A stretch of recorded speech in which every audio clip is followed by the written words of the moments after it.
नमस्कार, हल्ला बोल टीवी देख रहे हैं आप। मैं हूं आपके साथ प्रियंका। देखिए, आसान नहीं है प्रधानमंत्री नरेंद्र मोदी के चहेते और बिहार के डिप्टी सीएम विजय कुमार सिन्हा को किनारे हटाना। हम ऐसा क्यों कह रहे हैं, इस विषय पे आपको और भी ज्यादा जानकारी देंगे हल्ला बोल टीवी के संपादक दीपक शर्मा। देखिए, विजय सिन्हा डिप्टी सीएम है, भूमि राजस्व मंत्री भी हैं और उन्होंने जो जन संवाद शुरू किया है, इससे बिहार के अंचलाधिकारी काफी गुस्से में हैं। उनका कहना है कि आम लोग होते हैं, आम लोगों की मौजूदगी में डिप्टी सीएम बहुत डांटते हैं और हमें कहते हैं कि खड़े खड़े सस्पेंड कर देंगे, हमें अपमानित करते हैं, हमें फटकार लगाते हैं, कहते हैं कि शमशान तक पीछा नहीं छोड़ेंगे। तो हम ऐसे काम नहीं कर पाए। इधर भारतीय जनता पार्टी, अब इन लोगों ने पत्र लिख दिया है, अंचलाधिकारियों ने पत्र लिख दिया है नीतीश कुमार, अच्छा, कि अगर यही रहा तो हम सामूहिक बहिष्कार कर सकते हैं। हालांकि पूर्णिया में भी सामूहिक बहिष्कार की खबर थी कि वे ऐसा हो सकता है कि पूर्णिया में जो जन संवाद कार्यक्रम था उसमें कोई अंचलाधिकारी न जाए। अच्छा। लेकिन बाद में पूर्णिया के जो डीएम है और पूर्णिया के जो दूसरे अधिकारी हैं, उन लोगों ने एक व्यवस्था बनाई और अंचलाधिकारियों को भरोसे में लिया कि आप अगर सही काम करते हैं तो आपको डरने की जरूरत नहीं है। इसके बाद सारे अंचलाधिकारी आए, आर्ट गैलरी में जनसंवाद लगा, लेकिन वहां ऐसी गड़बड़ियां पकड़ी गई कि फिर डिप्टी सीएम विजय सिन्हा के सब्र का बांध टूट गया जी। और उन्होंने कहा, अब एक महिला आई, मुस्लिम महिला, विधवा महिला, वो रोने लगी और वो बताने लगी कि कैसे उसकी जमीन को कब्जा कर लिया गया और उस पर SC/ST एक्ट में केस भी करा दिया गया जी। कि वो जाके मारपीट, बताइए, एक विधवा महिला पर केस करा दिया कि वो जाकर मारपीट करती और SC/ST एक्ट में बेचारी पर केस कर दिया गया। सब्र का बांध टूट गया विजय सिन्हा का। उन्होंने कहा कि शमशान तक पीछा नहीं छोड़े। बिल्कुल। तो अब दो चीजें हो सकती हैं, एक कि विजय सिन्हा बिहार के अंचलाधिकारी कार्यालयों में जो भ्रष्टाचार है और जो लेट लतीफी है उसको सुधार दें। बिल्कुल। या दूसरी चीज हो सकती है कि इनका सुधाकर सिंह वाला हाल हो जाए। सुधाकर सिंह का क्या हाल हुआ था? सुधाकर सिंह मंत्री थे, कृषि मंत्री थे।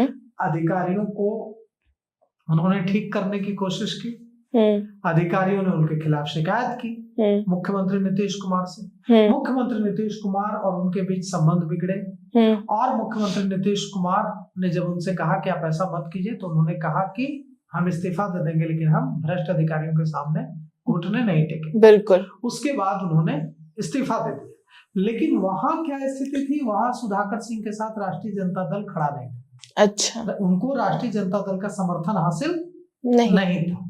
लेकिन यह स्थिति विजय सिन्हा के साथ नहीं है। विजय सिन्हा डिप्टी सीएम है।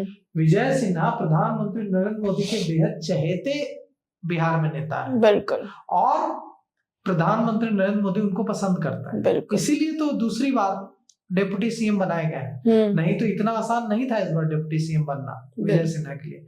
बिहार में बड़े स्तर पर उनका विरोध हो रहा था। कई लोग नहीं चाहते थे कि कोई बन जाए, लेकिन विजय सिन्हा ना बने जी। लेकिन इसके बावजूद प्रधानमंत्री नरेंद्र मोदी से और अमित शाह से जो उनके संबंध है, चूंकि वो RSS बैकग्राउंड के नेता है जी।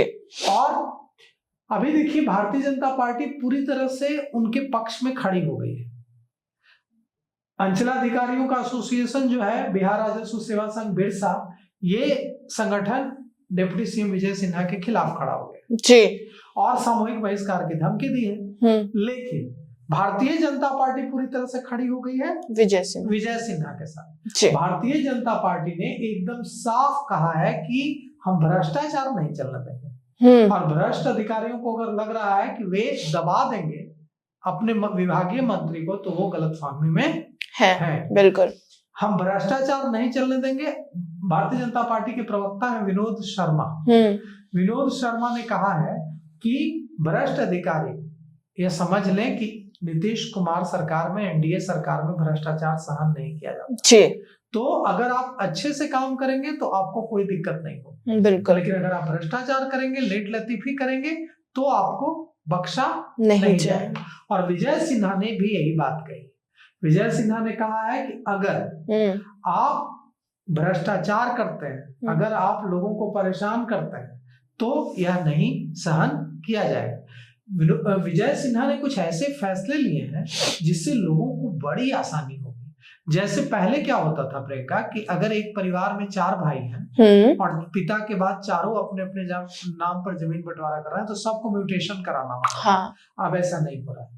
अब आप एक आवेदन दीजिए, पूरे परिवार के नाम पर जमीन बढ़ जाएगी और अपने आप म्यूटेशन हो जाएगा, एक ही आवेदन से, बिल्कुल अलग अलग नहीं करना पड़ेगा।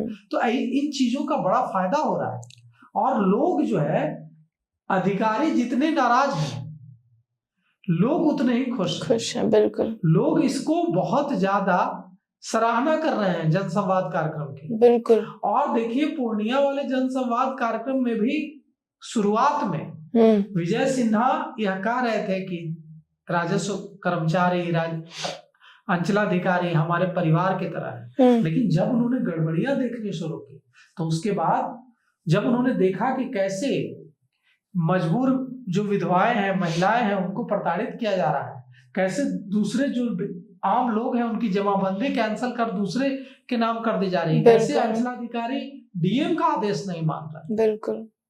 तो वो भी गुस्सा हो गए और वहां जो राजस्व विभाग के प्रधान सचिव और दूसरे जो अधिकारी थे वो भी बेहद नाराज हो। विजय सिन्हा ने 2 बातें कही थी कि जो भ्रष्ट है उनको डरने की जरूरत है, जो नहीं है उनको डरने की जरूरत नहीं है। लेकिन जो लोग पत्र लिख रहे हैं प्रधानमंत्री को, तो इसका मतलब तो यही है कि वो लिख रहे हैं तो वो भ्रष्ट कहीं ना कहीं है, तब तो लिख रहे हैं। नहीं, देखिए जो लोग मुख्यमंत्री को पत्र लिख रहे हैं, प्रधानमंत्री को नहीं, मुख्यमंत्री नीतीश कुमार को पत्र लिखा है जी। मुख्यमंत्री नीतीश कुमार को जिन लोगों ने पत्र लिखा है वो कोई व्यक्ति नहीं है। अच्छा। किसी व्यक्ति ने नहीं लिखा है, संघ ने लिखा है। अंचलाधिकारियों के संगठन जो बिहार में अंचलाधिकारियों का एसोसिएशन है, बिहार राजस्व सेवा संघ, उसने लिखा है। तो बिहार राजस्व सेवा संघ ने क्यों लिखा?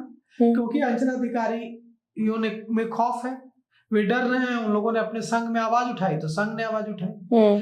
तो जो पत्र लिखने वाले हैं, अध्यक्ष, सेक्रेटरी, उनका तो काम है ना अपने संगठन के लोगों की बात को उठाना, तो वे तो अपनी बात उठाएंगे ही। लेकिन अब सवाल उठता है कि अगर जो सामूहिक बहिष्कार की बात होती है, अगर यह बात होती है कि अंचलाधिकारी जाएंगे ही नहीं डिप्टी सीएम विजय सिन्हा के कार्यक्रम में, या हड़ताल पर चले जाएंगे, या उनके खिलाफ आंदोलन करेंगे, जैसे पटना में अंचलाधिकारी आंदोलन कर चुके हैं। बेगूसराय में एक अंचलाधिकारी को निगरानी ने गिरफ्तार किया था। उसके बाद पूरे बिहार से अंचलाधिकारी पटना आए थे और यहाँ आंदोलन किया था और ज्ञापन भी दिया था निगरानी को कि इस तरह से गिरफ्तारी नहीं होनी चाहिए। तो जब निगरानी के खिलाफ आंदोलन कर सकते हैं तो विभागीय मंत्री के खिलाफ भी आंदोलन कर सकते हैं। लेकिन अब मंत्री ने साफ कह दिया है, डिप्टी सीएम विजय सिन्हा ने बिल्कुल साफ कर दिया है कि मैं जब तक विभाग में हूं तब तक मैं ऐसे ही काम करूंगा। अच्छा। और वे इसी अपने रुख के लिए जाने जाते हैं। देखिए जब वे पथ निर्माण विभाग में थे तो एक बहुत बड़ी कंपनी है जो अगवानी पुल और बहुत सारे पुल बना रही है बिहार में, उसका नाम है एसपी सिंगला। अच्छा। एसपी सिंगला कंपनी जो है उसने विजय सिन्हा ने एसपी सिंगला कंपनी को ब्लैकलिस्टेड कर दिया। एसपी सिंगला कंपनी पर कई तरह के आरोप हैं कि उसने गड़बड़ी की। इस बाद में डिप्टी सीएम विजय सिन्हा का विभाग बदल गया और पथ निर्माण विभाग उनसे लेकर नितिन नवीन को दे दिया। अभी पथ निर्माण विभाग दिलीप जायसवाल के पास। लेकिन एसपी सिंगला पर विभाग छोड़ने से पहले एसपी सिंगला पर कार्रवाई कर दी डिप्टी सीएम विजय सिन्हा जी। तो कुल मिलाकर के तो एसपी सिंगला पर विभाग छोड़ने से पहले डिप्टी सीएम विजय सिन्हा ने कार्रवाई कर दी। तो विजय सिन्हा को इससे फर्क नहीं पड़ता है कि वो भूमि सुधार विभाग में है या कृषि विभाग में। उनका कहना है कि मैं जिस विभाग में रहूंगा वहां आम लोगों को भ्रष्टाचार और ये जो लाल फीताशाही है इससे मुक्ति दिलाऊंगा। इससे फर्क नहीं पड़ता है मैं इस विभाग में रहूं या इस विभाग में नहीं रहूं। तो देखिए क्या कुछ होता है आगे। अंचलाधिकारियों और डिप्टी सीएम विजय सिन्हा के इस टकराव में बात कहां तक जाती है जी। तो सुना आपने, इन सब को लेकर आपकी क्या राय है हमें कमेंट बॉक्स में बताएं। फिलहाल इस पेशकश में इतना ही। आगे की खबर देखने के लिए बने रहे हल्ला बोल टीवी के साथ। धन्यवाद।